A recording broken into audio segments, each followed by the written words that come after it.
ఇవాళ news papers లో ప్రధాన వార్తలు చూద్దాం. నమస్తే తెలంగాణ దినపత్రిక. ఓరు గల్లులో గులాబీ హోరే అంటూ మనకి వార్త ప్రధానంగా కనిపిస్తుంది. పయనమవుతున్న పల్లె పట్నం అంటూ చూస్తున్నాం. కని విని ఎరగని రీతిలో రజతోత్సవ సభ దశ దిశ చూపించేలా కేసీఆర్ సందేశం అంటూ మనకి ఇక్కడ వార్త కనిపిస్తుంది. ప్రధానంగా ప్రత్యేక ఇంటర్వ్యూలో బీఆర్ఎస్ వర్కింగ్ ప్రెసిడెంట్ కేటీఆర్ చేసిన వ్యాఖ్యలివి. కేసీఆర్ ప్రసంగం కోసం ప్రజల ఎదురుచూపులంటూ కూడా గమనిస్తున్నాం. కాళేశ్వరంపై కమిషన్ నివేదికలంటూ లీగ్లు, ఫిరాయింపుదారులను మళ్లీ పార్టీలోకి తీసుకుంటే బీఆర్ఎస్ కార్యకర్తలను అవమానించినట్టే అని కూడా కీలకమైన వ్యాఖ్య చేసిన కేటీఆర్.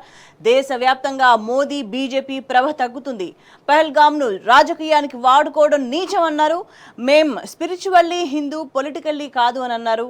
ఒక జాతీయ పార్టీని నమ్మి ఇప్పటికే మోసపోయినాం, మరో ఢిల్లీ పార్టీని నమ్మితే పూర్తిగా మోసపోతామంటూ కేటీఆర్ చేసిన వ్యాఖ్యలు ఇక్కడ ప్రాధాన్యం సంతరించుకున్నట్టుగా మనకు కనిపిస్తుంది. సో ఈ నేపథ్యంలో రేపు 1300 ఎకరాల్లో సభ జరగబోతోంది. సాయంత్రం 5 గంటల నుంచి 6:30 వరకు సభ ఉంటుంది. 15 మంది వాలంటీర్లు ఉంటారు. 3000 బస్సులు అందుబాటులో ఉండబోతున్నాయి. 25 టోయింగ్ వెహికల్స్, 10 లక్షల వాటర్ బాటిళ్లు, 10 లక్షల మజ్జిగ ప్యాకెట్స్ అన్ని కూడా రెడీ అయిపోయిన సందర్భం కనిపిస్తోంది. ఇంకోవైపు మనం ఇక్కడ గమనించినట్లయితే ఫోటోగ్రాఫ్ మనకి ఇక్కడ కనిపిస్తుంది. అయ్యా కేసీఆర్ మళ్ళా నువ్వే రావాలి అంటూ మహబూబ్ నగర్ మండలం వెంకటాపూర్లో బీఆర్ఎస్ సభ వాల్ పోస్టర్లో ఉన్న కేసీఆర్ చిత్రపటానికి దండం పెడుతున్న వృద్ధురాలు చిన్న పోషమ్మ ఫోటోగ్రాఫ్ మనకు కనిపిస్తుంది. ఏ విధంగా కాంగ్రెస్ పరిపాలనలో ప్రజలు గోసపడి ఉన్నారో, సో మళ్ళీ ఏ విధంగా కేసీఆర్ రాక కోసం ఎదురు చూస్తున్నారో దానికి సంబంధించి ఈ ఫోటోగ్రాఫ్ అద్దం పడుతుంది అనేది మనకి ఇక్కడ చాలా స్పష్టంగా కనిపిస్తుంది. ఇక డీటెయిల్స్లోకి మనం ఇక్కడ వెళ్తే, ఉద్యమ పార్టీగా కేసీఆర్ నాయకత్వంలో తెలంగాణ కోసం అనేక పదవులను తెగించి కొట్లాడి గమ్యాన్ని ముద్దాడినం. అన్ని రంగాల్లో అట్టడుగున ఉన్న రాష్ట్రాన్ని అన్నింటా ముందు నిలిపినం. కాళేశ్వరం లాంటి మహత్తర ప్రాజెక్టు నిర్మించి గోదావరి నీళ్లను బీళ్లకు మళ్లించినం. 17 నెలల కాంగ్రెస్ సర్కార్ వైఫల్యాలను ఎత్తి చూపినం. ప్రజల పక్షాన పోరాడినం. హైడ్రా మూసి బాధితులకు అండగా నిలిచినం. హెచ్సియు లగచర్ల వంటి అంశాల్లో బాధితుల పక్షాన కొట్లాడినం. అందుకే పార్టీ శ్రేణుల్లో ఉత్సాహం తొణికిసలాడుతుంది. మళ్ళీ అధికారంలోకి వస్తామనే ఆత్మవిశ్వాసం కనిపిస్తుంది అంటూ కేటీఆర్ చేసిన వ్యాఖ్యలు ఇక్కడ మనకి కీలకంగా కనిపిస్తున్నాయి. ఇక మరోవైపు మనం గమనించినట్లయితే, వరంగల్ జిల్లా ఎల్కతుర్తిలో ఈ నెల 27న పండగల బీఆర్ఎస్ రజతోత్సవ సభ నిర్వహించి చరిత్ర సృష్టిస్తామన్నారు. సభ కోసం కని విని ఎరగని రీతిలో ఏర్పాట్లు చేసినాం. తెలంగాణ ఇంటి పార్టీ నిర్వహిస్తున్న జన జాతరకు పెద్ద ఎత్తున తెలంగాణ ప్రజలు హాజరై విజయవంతం చేయాలి అని బీఆర్ఎస్ వర్కింగ్ ప్రెసిడెంట్ కేటీఆర్ పిలుపునిచ్చిండ్రు. ఈ సభలో కేసీఆర్ చేసే ప్రసంగం కోసం యావత్ తెలంగాణ సమాజం ఉత్కంఠగా ఎదురు చూస్తుందని కూడా చెప్పిండ్రు. దేశ చరిత్రలో నిలిచిపోయేలా సభలు నిర్వహించడంలో బీఆర్ఎస్ పార్టీ అధ్యక్షుడు కేసీఆర్కు ఇప్పటికే పేరుందని, ఇప్పుడు మరో చారిత్రక సభను వరంగల్ సమీపంలోని ఎర్కతుర్తిలో నిర్వహించబోతోంది అంటూ కూడా కీలకమైన వ్యాఖ్యలు చేసిన పరిస్థితి కనిపిస్తుంది. ఇక మరోవైపు చూసుకుంటే, తూప్రాన్ ఆటో డ్రైవర్ కన్నుమూత అంటూ ఒక వార్త కనిపిస్తుంది. ఉపాధి కరువై వారం క్రితం గడ్డి మందు తాగిండు బాబు సికింద్రాబాద్ గాంధీ హాస్పిటల్లో కన్నుమూసిండు. రేవంత్దే బాధ్యత అని యూనియన్ నేతలు ఆగ్రహం వ్యక్తం చేసిన పరిస్థితి మనకు కనిపిస్తుంది. ఇంకోవైపు చూసుకుంటే, పంట చేతికి రాక అప్పులు తీర్చలేక గడ్డి మందు తాగి పత్తి రైతు ఆత్మహత్య అంటూ చూస్తున్నాం. జయశంకర్ భూపాలపల్లి జిల్లా మల్లారంలో విషాదం నెలకొంది. ఇప్పటి వరకు 484 మంది రైతులు ఆత్మహత్యలు చేసుకున్న దారుణమైన పరిస్థితి తెలంగాణలో మనకి నెలకొంది. ఇక ఇంకా డీటెయిల్స్లోకి వెళ్తే, సరిహద్దులో ఉద్రిక్తత వాతావరణం కనిపిస్తుంది. సో ఎల్లుబోసి వెంబడి కాల్పులకు పాకిస్తాన్ సైన్యం తెగబడుతుంది. సమర్థవంతంగా భద్రతా బలగాలు తిప్పికొట్టిన సిచ్యువేషన్. భారత్ పాక్ సరిహద్దులు మూసేసిండ్రు. కాశ్మీర్ అంతటా భారీగా బలగాలను మోహరించిండ్రు. సో పారామిలిటరీ బలగాలకు సెలవులు రద్దు చేసిన నేపథ్యం కనిపిస్తుంది. ఇంకోవైపు పాకిస్తానీలను గుర్తించి పంపించేయండి అంటూ అన్ని రాష్ట్రాల సీఎంలకు అమిత్ షా ఆదేశాలు జారీ చేసిండ్రు. 14 రకాల వీసాలు రద్దు చేసిండ్రు. గడువులోగా దేశాన్ని వీడి వెళ్ళిపోవాలంటూ కూడా పాకిస్తానీలకు దిశానిర్దేశం చేసిన పరిస్థితి మనకి ఇక్కడ కనిపిస్తుంది. ఇక మరోవైపు చూసుకుంటే, కాపీ పేస్ట్ నివేదిక అంటే ఇంకో ప్రధాన వార్త కనిపిస్తుంది. అంతా ఊహాజనితం, ఊకదంపుడేంటూ చూస్తున్నాం. వివరణలు, సూచనలు, కొత్త విషయాలు లేవు. కాళేశ్వరంపై ఎన్డీఎస్సీ అసంబద్ధ నివేదిక అంటూ చూస్తున్నాం. విలువైన కాలం వృధా, ఇక మిగిలింది 10 నెలలే. రిపోర్టుపై రాష్ట్ర ఇంజనీర్లు, నిపుణులు అసహనం వ్యక్తం చేసిన పరిస్థితి. తాము చేసిన సూచనలే ఇచ్చారని అసంతృప్తి. పరీక్షల నిర్వహణ ఇప్పట్లో అసాధ్యమని వెల్లడి అంటూ కూడా మనం ప్రధానంగా చూస్తున్నాం. సో మేడిగడ్డ బరాజ్ పునరుద్ధరణకు సంబంధించి ఎన్డీఎస్సీ ఏర్పాటు చేసిన నిపుణుల కమిటీ ఇచ్చిన నివేదిక సంబంధించి రాష్ట్ర ఇంజనీర్స్ అంతా కూడా తీవ్ర అసహనం వ్యక్తం చేస్తున్న పరిస్థితి కనిపిస్తుంది. పిల్లర్ కుంగడానికి స్పష్టమైన కారణాలను తెలపకుండా, సూచనలు చేయకుండా ఊహాజనితమైన అసంబద్ధమైన అంశాలనే ప్రస్తావించిందని కొట్టిపాడేస్తున్నారు. సో మరమ్మతు పనులకు తాము ఎప్పుడో సూచించిన అంశాలనే మార్గదర్శకాల పేరుతో జారీ చేశారు తప్ప అందులో కొత్తగా ఏమీ లేదు అని విమర్శిస్తున్నారు. అదిగాక విలువైన సమయాన్ని వృధా చేశారని, వర్షాకాలం సమీపిస్తున్న సమయంలో నివేదిక విడుదల చేసి మరికొన్ని పరీక్షలు నిర్వహించాలని, పనులను పూర్తి చేయాలని ఆదేశించడంపై విమర్శలు గుప్పిస్తున్నారు. మేడిగడ్డ బరాజ్ 7వ బ్లాక్లోని 20 పిల్లర్ కుంగుబాటు గురైన వెంటనే 2 రోజుల్లోనే ఆగమేఘాల మీద ఎన్డీఎస్సీ అధికారుల బృందం రాష్ట్రానికి వచ్చింది. సో వారం తిరక్క ముందే ఎలాంటి పరీక్షలు నిర్వహకుండా బరాజ్కి సంబంధించి నివేదిక ఇచ్చిన పరిస్థితి కనిపిస్తోంది. ఈ నేపథ్యంలో ఇప్పుడు తాజాగా మళ్ళీ దీని అంతా కూడా అటెన్షన్ డైవర్షన్కి వాడుకుంటున్నారు అనే ఒక విమర్శ మనకి ప్రధానంగా కనిపిస్తున్న సిచ్యువేషన్ కనిపిస్తుంది. ఇక మరోవైపు చూసుకుంటే కార్మిక స్వేదంతో సమ్మిట్ సోకులు అంటూ ఇంకో వార్త చూస్తున్నాం. కాలం చెల్లిన జీవోకు జీవం పోసి కార్మిక సంక్షేమ నిధి నుంచి 300 కోట్లు డ్రా. అదే సొమ్ములోంచి 30 కోట్లు భారత్ సమ్మిట్ కోసం ఖర్చు చేస్తున్న సర్కార్ సమగ్ర విచారణకు కార్మిక సంఘాలు డిమాండ్ చేస్తున్నాయి. 100 దేశాల ప్రతినిధులతో భారత్ సమ్మిట్ ప్రారంభమైనట్టు ప్రకటించిన నిర్వాహకులు. సో ఏఐసిసి ప్రతిపాదిత భారత్ సమ్మిట్ ను నెత్తికెత్తుకున్న తెలంగాణ ప్రభుత్వం అంటూ కూడా మనం వార్త చూస్తున్నాం. మరి కార్మిక సంక్షేమ నిధిని కాంగ్రెస్ ప్రభుత్వం అడ్డదారిలో వినియోగిస్తుందా? కార్మికుల సంక్షేమం కోసమే వాడాల్సిన డబ్బును దారి మళ్లించి భారత్ సమ్మిట్ సదస్సు నిర్వహణ కోసం ఖర్చు పెడుతుందా? వివాస కానుక పథకం కోసం కార్మికులు పెట్టుకున్న 600 అర్జీలను పక్కన పెట్టి మరీ సంక్షేమ నిధులను పక్కకు మళ్లించారనే దానికి సంబంధించి అనేక అనుమానాలు వ్యక్తమవుతున్నాయి. వివాదం కూడా రేగుతున్న పరిస్థితి మనకి చాలా క్లియర్ గా కనిపిస్తుంది. ప్రభుత్వాన్ని అనేక సందర్భాల్లో ప్రశ్నిస్తున్నారు ప్రజలు. మరో వార్త మనకి ఇక్కడ కనిపిస్తుంది. పేదలకు ఇందిరమ్మ ఇండ్లు ఇవ్వరా అంటూ చూస్తున్నాం. ఇందిరమ్మ ఇండ్ల జాబితాలో అనర్హులను ఎంపిక చేశారని ఎల్లక్కపేటలో కాంగ్రెస్ నేతను నిలదీస్తున్న మహిళలకు సంబంధించిన ఫోటోగ్రాఫ్ మనకి ఇక్కడ కనిపిస్తుంది. పూరి గుడిసెలు, తాటాకు ఇండ్లలో ఉన్నోళ్ళ అర్హులమా? అశ్వారావుపేటలో అధికారులను నిలదీశారు రైతు పేదలు. అర్హుల ఎంపికలో అవకతవకలు జరుగుతున్నాయని జాతీయ రహదారి మీద ఎల్లక్కపేట వాసుల రాస్తారోకు అంటూ చూస్తున్నాం. ఇల్లు మంజూరుకు 10,000 అడుగుతున్నారు. ఎమ్మెల్యే వెంకట్రావుకు కాంగ్రెస్ కార్యకర్త ఫిర్యాదు చేసిండు. మాకు నచ్చిన వాళ్ళకే ఇందిరమ్మ ఇండ్లు ఇస్తామంటూ మక్తల్లో అర్హులకు సంబంధించి కాంగ్రెస్ నేత చిందులు వేసిన వార్త కూడా మనకి ఇక్కడ చాలా స్పష్టంగా కనిపిస్తుంది. సో బాహాటంగా కాంగ్రెస్ నేతలు మా ఇష్టారాజ్యంగా వ్యవహరిస్తామని చెప్పేసి వాళ్ళు క్లియర్గా మాట్లాడుతున్న పరిస్థితులు అనేక సందర్భాల్లో మనం చూస్తా వచ్చినాం. మళ్ళీ అది మరొక్కసారి కూడా కనిపించింది. ఇంకోవైపు చూసుకుంటే వైద్య శాఖలో బస్ చిచ్చు అంటూ చూస్తున్నాం. ఫేస్ రికగ్నిషన్, జియో ట్యాగింగ్ పై వైద్యుల వ్యతిరేకత, డేటా ప్రైవసీకి విరుద్ధమైన విధానం అంటూ మండిపాటు, వైద్యుల మనోస్థైర్యాన్ని దెబ్బతీస్తున్నారని ఆగ్రహం అంటూ చూస్తున్నాం. దుమ్మా కొట్టే డాక్టర్లకు చెక్ పెట్టేందుకు అంటున్న సర్కార్ అంటూ మనకి ఇంకొక వార్త కనిపిస్తుంది. ఇంకొక వైపు ప్రధానంగా హెచ్సియు భూములను పరిరక్షించండి అంటూ మనకి ఇంకో వార్త కనిపిస్తుంది. క్యాంపస్ నుంచి పోలీసు బలగాలను వెనక్కు పంపించేసేయాలి, యూనివర్సిటీ భూములను రిజిస్ట్రేషన్ చేయించాలి అంటూ అకాడమిక్ కౌన్సిల్ మీటింగ్ లో విద్యార్థులంతా కూడా డిమాండ్ చేసిన పరిస్థితి ఇక్కడ చాలా క్లియర్ గా కనిపిస్తుంది.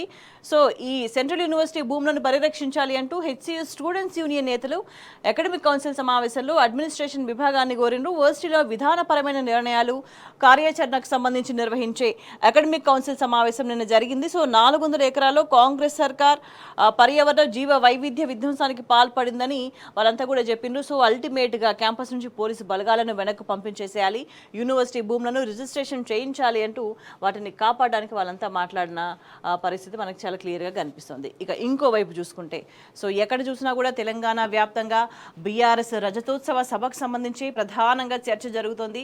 ప్రజలంతా కూడా మాట్లాడుకున్న పరిస్థితి. ఈ నేపథ్యంలో అధికార పక్షం అనేక ప్రశ్నలు సంధిస్తున్న సిచ్యువేషన్. కానీ వాటన్నిటికీ సంబంధించి బీఆర్ఎస్ వర్కింగ్ ప్రెసిడెంట్ కేటీఆర్ ఇచ్చిన అనేక సమాధానాలకు సంబంధించి మనకి ఇక్కడ డీటెయిల్గా మనకి వార్త కనిపిస్తుంది. సో పూర్తి స్థాయిలో ఏర్పాట్లు అయితే చేసిండ్రు. రజతోత్సవ సభకు సంబంధించి దాదాపు మొత్తం 1300 ఎకరాల్లో ఏర్పాట్లన్నీ అయిపోయినాయి. పార్కింగ్ కావచ్చు, ప్రజలంతా కూడా వాళ్ళ స్వస్థలాల నుంచి బయలుదేరిన దగ్గర నుంచి తిరిగి మళ్ళీ ఇంటికి రీచ్ అయ్యే వరకు కూడా అన్ని చోట్ల పటిష్టమైన ఏర్పాటు చేయడం జరిగింది. ఎక్కడ కూడా ఎవరు కూడా ఇబ్బంది పడకుండా, ఎందుకంటే లక్షలాది మంది తరలి వచ్చినా కూడా ఎక్కడ ఇబ్బంది కలగకూడదు అన్న ఉద్దేశంతో అన్ని రకాల ఏర్పాట్లు చేయడం జరిగింది.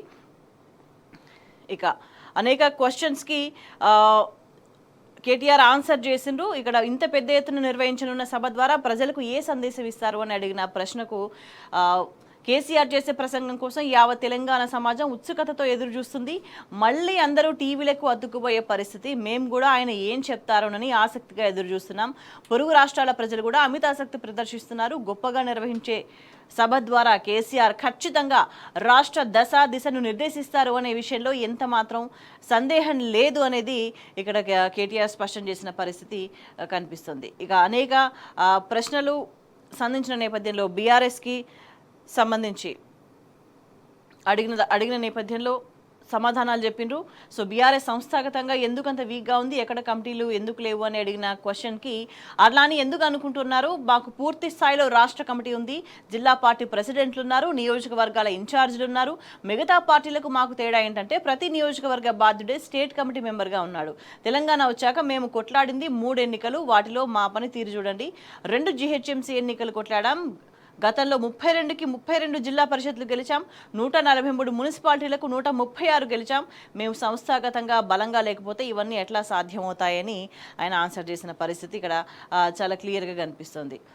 ఇంకొక వైపు మీరు ఇంకా అధికారంలో ఉన్నట్టే మాట్లాడుతున్నారనే ఆరోపణలు వస్తున్నాయి. దీనికి మీ సమాధానం ఏంటి అడిగిన ప్రశ్నకు తెలంగాణలో ప్రత్యేక పరిస్థితులు ఉన్నాయి, అధికారంలో ఉన్న ముఖ్యమంత్రి ప్రతిపక్షంలో ఉన్నట్టు మాట్లాడుతున్నారు, 7.5 వస్తున్నా కూడా బీద అరుపులు అరుస్తున్నారు, ఆయన ఎవరిని గుర్తించట్లేదు, ఆయన ఎవరు గుర్తుపట్టట్లేదు. ఒక ఆయనేమో ఉత్తమ ముఖ్యమంత్రి అంటాడు, ఇంకొక ఆయన పొంగులేటి పేరు చెప్తాడు, మరో ఎమ్మెల్యే తుమ్మల మా సీఎం అంటున్నాడు, వారి పార్టీ ఎమ్మెల్యేలు కేసీఆర్ ముఖ్యమంత్రి అంటున్నారు, వాళ్ళు అధికారంలో ఉన్నామా ప్రతిపక్షంలో ఉన్నామా అనే కన్ఫ్యూజన్లో ఉన్నారు, అందుకే మీడియాకు వాళ్ళు ప్రతిపక్షంలా కనిపిస్తున్నారు, వాళ్ళు అడిగిన ప్రశ్నలకు ధీటుగా బదిలిస్తున్న మమ్మల్ని అధికార పక్షం అనుకుంటున్నారు అంటూ ఆన్సర్ చేసిన పరిస్థితి చాలా క్లియర్గా కనిపిస్తుంది. ఇక బీఆర్ఎస్ కార్యకర్తల మీద పోలీసులు వరుసగా కేసులు నమోదు చేస్తున్నారు కదా అని అడిగిన క్వశ్చన్కి ఈ ప్రభుత్వం ఇచ్చిన మాట తప్పిందని సీఎం రేవంత్ రెడ్డిపై మా కార్యకర్తలు పోస్టు పెడితే సైబర్ క్రైమ్ బ్యూరోలో పనిచేసే కానిస్టేబుల్ తన మనోభావాలు దెబ్బతిన్నాయంటూ కేసు పెట్టిండు. పోలీసులు కాంగ్రెస్ ప్రభుత్వానికి ప్రైవేటు సైన్యంలో పనిచేస్తున్నారు, మేము అధికారంలోకి వచ్చిన తర్వాత అందరి లెక్కలు తీస్తాం అనే విషయాన్ని స్పష్టం చేసిన పరిస్థితి కనిపిస్తుంది. పోలీసులు ఎక్కడ ఏం చేస్తున్నారో మాకు అంతా తెలుసు, భూదాన్ భూముల్లో ఏం చేస్తున్నారు, 3 పోలీసు అధికారులు విల్లాలు కడుతున్నారని పత్రికల్లో వచ్చింది, అన్నింటినీ వెలికి తీసే సమయం వస్తుంది, రీపోస్ట్ చేసే కేసులు పెడతారా, హెచ్సియులోకి బుల్డోజర్లు పంపి అరాచకం చేసింది ప్రభుత్వం, కేసు పెడితే సీఎం రేవంత్ రెడ్డి మీద పెట్టాలి అంటూ ఆన్సర్ చేసిన సందర్భంగా అనిపిస్తుంది.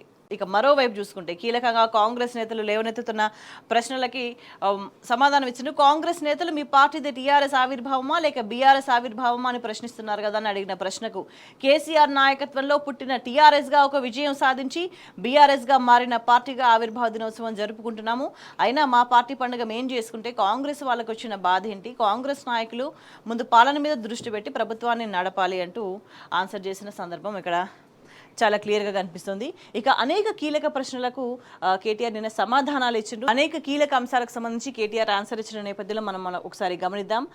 బీఆర్ఎస్ కార్యకర్తల మీద పోలీసులు వరుసగా కేసులు నమోదు చేస్తున్నారు కదా అనే దానికి సంబంధించి మనం ఆన్సర్ ఆల్రెడీ చూసినాం. అయితే ఇంకొక వైపు ఫిరాయింపుదారులను వెనక్కు తీసుకునే అంశానికి సంబంధించి పార్టీ అధినేత ఏమంటున్నారు కేసీఆర్ అనే దానికి సంబంధించిన ప్రశ్నకు ప్రస్తుతానికి అట్లాంటి చర్చ ఏమీ లేదు. ఇట్లాంటి సందర్భాలు వస్తే కేసీఆర్ కూడా పార్టీలో అందరి అభిప్రాయం తీసుకునే నిర్ణయాలు తీసుకుంటారు. అనేక ఉదాహరణలు ఉన్నాయి. 2009 కేసీఆర్ పీఆర్పీతో పెట్టుకోవాలనుకున్నారు, మా పార్టీలో కొంతమంది టీడీపీతో పొత్తు పెట్టుకుందామన్నారు, మెజారిటీ నిర్ణయం ప్రకారం టీడీపీతోనే పొత్తు పెట్టుకున్నాం. కేసీఆర్ది ప్రజాస్వామ్యవాది, పార్టీలో రాష్ట్ర కమిటీలో ఎంపీలు ఎమ్మెల్యేలో మెజారిటీ అభిప్రాయం తీసుకుంటారు తప్ప సొంతంగా ఇట్లాంటి వాటిపై నిర్ణయాలు తీసుకోరు అంటూ ఒక క్లారిఫికేషన్ ఇచ్చిన సందర్భంగా అనిపిస్తుంది. ఇక మరోవైపు చూసుకుంటే ఎన్డీఏసీ రిపోర్ట్కి సంబంధించి నేషనల్ డ్యామ్ సేఫ్టీ అథారిటీ రిపోర్ట్ను ఎన్డీఏ రిపోర్టు అనడానికి కారణం ఏంటి అని కూడా క్వశ్చన్ చేసిండ్రు. ఈ నేపథ్యంలో మేడిగడ్డలో ఒక ఘటన జరిగింది అనగానే ఆగమేఘాల మీద 24 గంటల్లో ఎన్డీఏసీ పరుగున వచ్చింది. రాహుల్ గాంధీ కాంగ్రెస్ రాష్ట్ర నేతలు మేడిగడ్డలోని ఒక పిల్లర్లో పగుల్చిందని దుష్ప్రచారం చేసిండ్రు. మరి ఎస్ఎల్బీసీ టన్నెల్ కూలిపోయిన సుంకిశాల రిటర్నింగ్ వాల్ దెబ్బతిన్న సందర్భంలో కూడా మరి ఎన్డీఏసీ ఎటుపోయింది, వట్టెంలో పంప్ హౌస్ మునిగిపోయింది, కేంద్రం నుంచి మరి ఒక్క ఏజెన్సీ అయినా వచ్చిందా, పెద్దబాగు కొట్టుకుపోయిందని కేంద్ర ప్రభుత్వం నుంచి ఎవరైనా అడిగారా, కేసీఆర్ బీఆర్ఎస్ మీద ద్వేషంతో కాంగ్రెస్ బీజేపీ చేస్తున్న పనులతో తెలంగాణ ప్రజలు నష్టపోతున్నారు. ఎన్డీఏసీ తుది రిపోర్టు గత సంవత్సరం డిసెంబర్లో వస్తే ఈ నెల 24-25న ఎందుకు విడుదల చేశారు, బీఆర్ఎస్ పార్టీ రజతోత్సవ సభ ఉంది అనగానే బీఆర్ఎస్ను బదనాం చేసే కుట్రలో భాగంగానే బీజేపీ వండి వార్చి ఎన్డీఏ రిపోర్ట్ను విడుదల చేసింది. బీహార్లో రోజుకొక బ్రిడ్జ్ కూలితే ఎన్డీఏసీ ఎందుకు ఒక్క రిపోర్ట్ కూడా ఇవ్వట్లేదు, గుజరాత్లోని మార్బీ బ్రిడ్జ్ కూలి 140 మంది చనిపోతే ఏ రిపోర్టు లేదు. గుజరాత్ బీహార్కు రూల్స్ ఉండవా? రాజకీయ ప్రేరేపితంలో భాగంగానే ఎన్డీఏసీ రిపోర్ట్ తయారు చేశారు అంటూ ఒక క్లారిఫికేషన్ ఇచ్చిన సందర్భంగా అనిపిస్తుంది. ఇక మరోవైపు కీలకంగా బీఆర్ఎస్ అధినేత కేసీఆర్ అసెంబ్లీకి రావడం అనేది అధికార పార్టీ నేతలు ఆరోపిస్తున్నారు కదా అని అడిగిన క్వశ్చన్కి కేసీఆర్ అసెంబ్లీకి వచ్చి రేవంత్ రెడ్డి దుర్భాషలు దిక్కుమాలిన మాటలు వినాలనా? కేసీఆర్ అభిమానిగా పార్టీ కార్యకర్తగా నా వ్యక్తిగత అభిప్రాయం ప్రకారం బీఆర్ఎస్ పార్టీకి కేసీఆర్ ట్రంప్ కార్డ్ లాంటి వారు. అసెంబ్లీలో బజారు భాష మాట్లాడే సీఎం రేవంత్ రెడ్డికి గట్టిగా సమాధానం ఇవ్వడానికి నాతో పాటు బీఆర్ఎస్ ఎమ్మెల్యేలు ఉన్నారు. కేసీఆర్ లాంటి నాయకుడు ముఖ్యమంత్రిగా ఉండాలి. లగచర్ల హెచ్సియు లాంటి అంశాల్లో మాకు మార్గనిర్దేశం చేస్తుంది కేసీఆరే. కేఆర్ఎంబీకి కాంగ్రెస్ ప్రభుత్వం దాసోహం అయితే నల్గొండలో కేసీఆర్ గర్జిస్తే ఒక్క రోజులో పరిస్థితి మారిపోలేదా? 46-47 ఏళ్ల రాజకీయ అనుభవం కేసీఆర్ సొంతం. ఎన్టీఆర్, జయలలిత, కరుణానిధి లాంటి వాళ్ళు చాలా సందర్భాల్లో అసెంబ్లీలో కాలు పెట్టలేదు. మా పోరాటాలకే సీఎం రేవంత్ రెడ్డి ఉక్కిరిబిక్కిరైపోతున్నారు. ఒకవేళ కేసీఆర్ అసెంబ్లీకి వస్తే రేవంత్ రెడ్డి అసెంబ్లీ నుంచి పారిపోవడం ఖాయమంటూ ఆన్సర్ చేసిన పరిస్థితి మనకి ఇక్కడ చాలా క్లియర్గా కనిపిస్తుంది. సో అల్టిమేట్గా ఆ సభకు సంబంధించి అంతా కూడా ఉత్కంఠతో ఎదురు చూస్తున్నారు. సో రేపే జరగబోతుంది ఈ సభ. ఈ నేపథ్యంలో ఇక మిగతా పరిణామాలకు సంబంధించి కార్మిక స్వేదంతో సమ్మిట్ చౌకులు అంటూ మరి కార్మికుల నిధులను అటువైపు దారి మళ్లించినట్టుగా ఆరోపణలు వస్తున్నాయి. దానికి సంబంధించి కార్మికులంతా కూడా ఆందోళన వ్యక్తం చేసిన పరిస్థితి. మరోవైపు చూసుకుంటే భారత్ సమ్మిట్లో గందరగోళం అంటూ చూస్తున్నాం. పిలిచినోళ్లు రాలేదు, వచ్చినోళ్లు మాట్లాడలేదు. అడుగడుగున ఆగమాగం, సమన్వయ లోపం, సరైన దిశానిర్దేశం లేదు అని ప్రతినిధుల అసంతృప్తి అంటూ చూస్తున్నాం. తెలంగాణ సర్కార్ నిర్వాహకుల మీద విమర్శలు. తొలి రోజు గైర్హాజరైన ముఖ్యమంత్రి రేవంత్ రెడ్డి, రెండో రోజు రాహుల్ ఖర్గే హాజరు కూడా అనుమానమే అంటూ మనకి ఇక్కడ వార్త చాలా క్లియర్గా కనిపిస్తుంది. సో ఇంత గందరగోళం మధ్యలో ఈ సమ్మిట్ నడుస్తున్న పరిస్థితి కనిపిస్తుంది. గొప్ప సదస్సుగా ప్రచారం చేసుకుంటుంటే రేవంత్ మాత్రం డుమ్మా కొట్టిన పరిస్థితి కనిపిస్తుంది. సో ఈ సమ్మిట్కు ఏఐసీసీ అధ్యక్షుడు మల్లికార్జున ఖర్గే, అగ్రనేత రాహుల్ గాంధీ, తెలంగాణ సీఎం రేవంత్ రెడ్డి హాజరవుతారని నిర్వాహకులు ప్రకటించిండ్రు. కానీ తొలి రోజు వాళ్ళెవ్వరు కూడా హాజరు కాకపోవడంతో ప్రతినిధులంతా నిరుత్సాహం వ్యక్తం చేసిండ్రు. కనీసం రెండవ రోజైనా వాళ్ళు హాజరవుతారా లేదా అని దానికి సంబంధించి ఎవరు స్పష్టత ఇవ్వట్లేదు అని చెప్తున్నారు. సో హైదరాబాద్లో ప్రతిష్టాత్మక సదస్సుకు ఆతిథ్యం ఇస్తున్నట్టు ప్రచారం చేసుకుంటున్న రాష్ట్ర ప్రభుత్వం అందుకు తగ్గ ప్రాధాన్యం ఇవ్వట్లేదు అనే దానికి సంబంధించి ప్రధానంగా చర్చ జరుగుతుంది. ఇంకో మరోవైపు ప్యానల్ డిస్కషన్లో మన వాళ్ళు ఎక్కడ అంటూ కూడా ఇంకో చర్చ నడుస్తుంది. ప్యానల్ డిస్కషన్స్లో తెలంగాణ నుంచి ఒక్క ప్రతినిధికి కూడా అవకాశం దక్కలేదు. తమకు ఆసక్తి ఉంది అని కొందరు చెప్పినా కూడా నిర్వాహకులు పట్టించుకోలేదని తెలంగాణ ప్రతినిధులు మాట్లాడుతున్న సందర్భం. అంతర్జాతీయ వేదికల మీద మాట్లాడేంత నాలెడ్జ్ ఎవరికి ఉంది అని, ఎవరికి అవకాశం ఇద్దామంటూ ఆరా తీసిన నిర్వాహకులు గురువారం రాత్రి కొందరు ఎంపీలను ఎంపిక చేస్తుండ్రు. మరి వారికి నెక్స్ట్ డే మాట్లాడాల్సిన టాపిక్ గురించి చెప్పిరు అని కనిపిస్తుంది. కానీ అల్టిమేట్గా చూసుకుంటే పూర్తి స్థాయిలో మరి ఏం చేస్తుంది కాంగ్రెస్ అనేది మనం ఒకసారి గమనిస్తే అందరి మధ్యలో పరుగు తీస్తుంది అనే విషయం అనేక సందర్భాల్లో బయటపడుతుంది.